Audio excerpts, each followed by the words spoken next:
सम्पूर्णमा न्यानो नमस्कार। मेरो नाम गौरीशंकर यादव हो।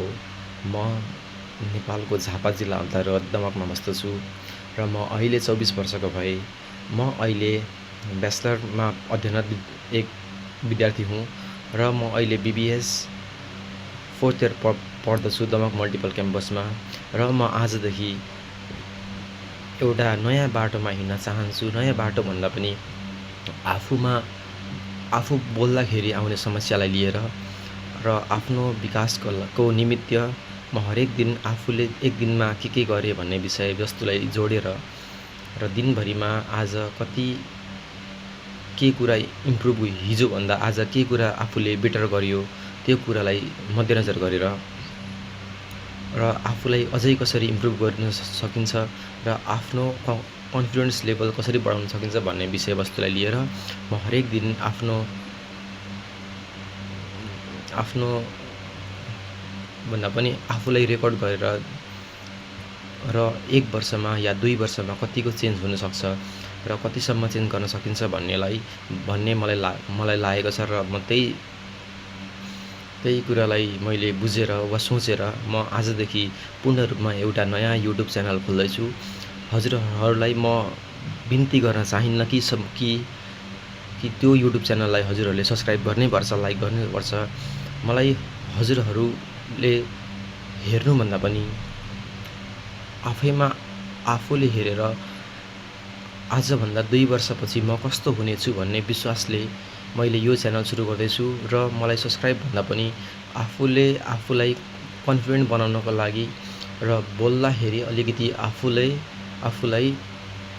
अलिकति नअड्किकन प्रष्टसँग र म क्लियरली बोल्नको लागि म यो च्यानल सुरु गर्दैछु र त्यसैले म आज मेरो फर्स्ट टाइम हो र होपफुली म अपकमिङ डेजमा पनि रेगुलरली भिडियो बनाउने नै छु र त्यसैले इच्छा लाग्नेले सब्सक्राइब गरिदिनु होला, इच्छा नलाग्नेले नगरिदिनु होला, लाइक गरिदिनु होला, कमेन्ट छ भने कमेन्ट गरिदिनु होला। But it's not compulsory to comment to get a comment from all of you.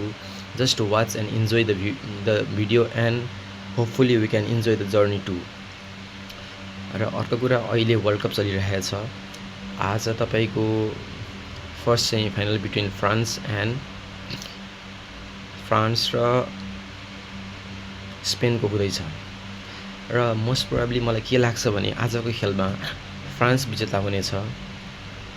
किनभने फ्रान्समा अहिलेको स्क्वाड हेर्ने भने मलाई चाहिँ 2018 को विश्व विजेता फ्रान्सभन्दा पनि अहिलेको फ्रान्सको स्क्वाडमा डेप्थ छ जस्तो लाग्छ।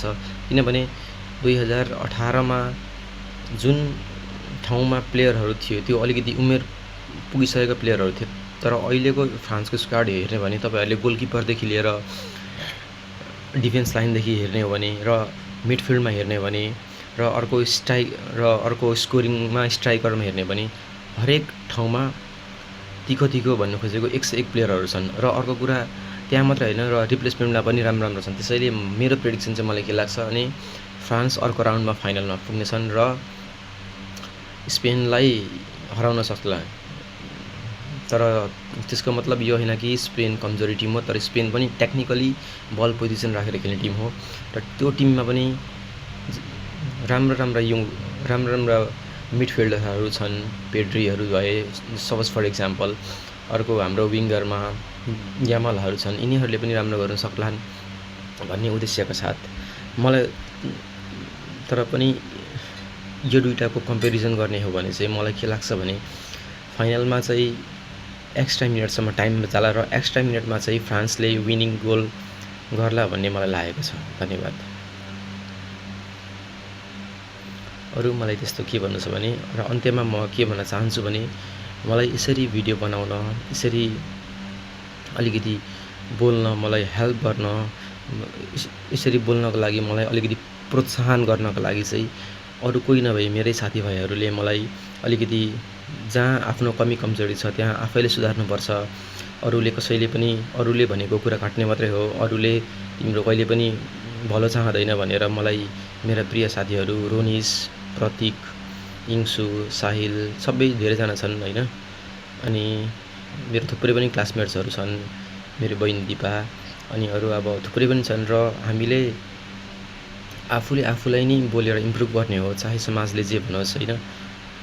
आजको दिनमा 2-3 वटा गाली सुनेर पनि भोलिको दिनमा अरू समाजको अगाडि आएर बोल्न सक्ने भएछौँ भने हामीलाई नराम्रो भने पनि हामी त्यसको जवाफ फर्काउन सक्ने हुन्छौँ र म पनि त्यही हुन्छु भन्ने मलाई आशा लागेको छ।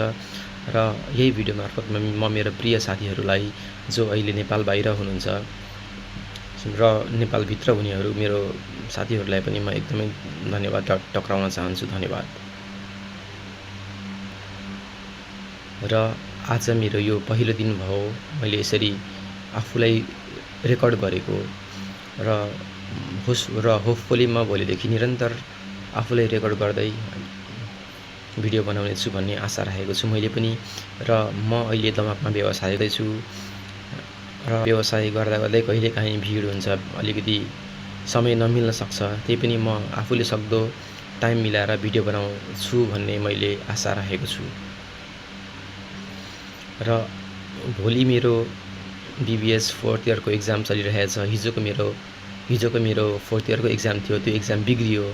तर एक्जाम बिग्रिए तापनि मलाई त्यसको डर छैन, किनभने मलाई पढाइभन्दा मैले लाइफमा केही कुरा गर्नु छ र केही कुरा गर्नु छ भने मलाई अहिलेको समयमा आएर के लाग्छ भने पढाइभन्दा पनि हामीले आफूले आफूलाई इम्प्रुभ गऱ्यो भने डे बाई डेको सोसल लाइफमा हामी जिउन सक्यौँ भने मलाई त्योभन्दा ठुलो सफलता केही लाग्दैन। त्यसैले म अहिलेको टाइममा चाहिँ मेरो फर्स्ट प्रायोरिटी भनेको म आफूलाई how can I develop to communicate with the most positive way and how can I develop myself in the upcoming days भन्ने हो। र त्यसैले म आफूलाई रेकर्ड गरेर म आफूलाई डेभलप गर्न चाहन्छु। त्यसैले म यहाँ आज भिडियो मार्फत म त अझै पनि के भन्छु भने म कोही मान्छेलाई पनि यो भिडियो हेर्न रिक्वेस्ट गर्दिनँ, किनकि I just want to develop myself, not other. र मलाई के लाग्छ भने अरूहरूले मेरो भिडियो हेऱ्यो भने पनि अवश्य नराम्रो सोच्नुहुन्छ होला, नराम्रो टिप्पणीहरू दिनुहुन्छ होला। त्यसैले मलाई अझै पनि लाज लागेर मैले चाहिँ त्यसो भनेको।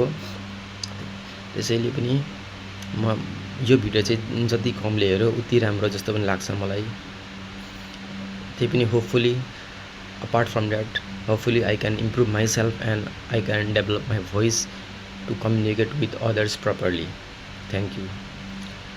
हजुरहरू सबैको दिन शुभ रहोस्। धन्यवाद।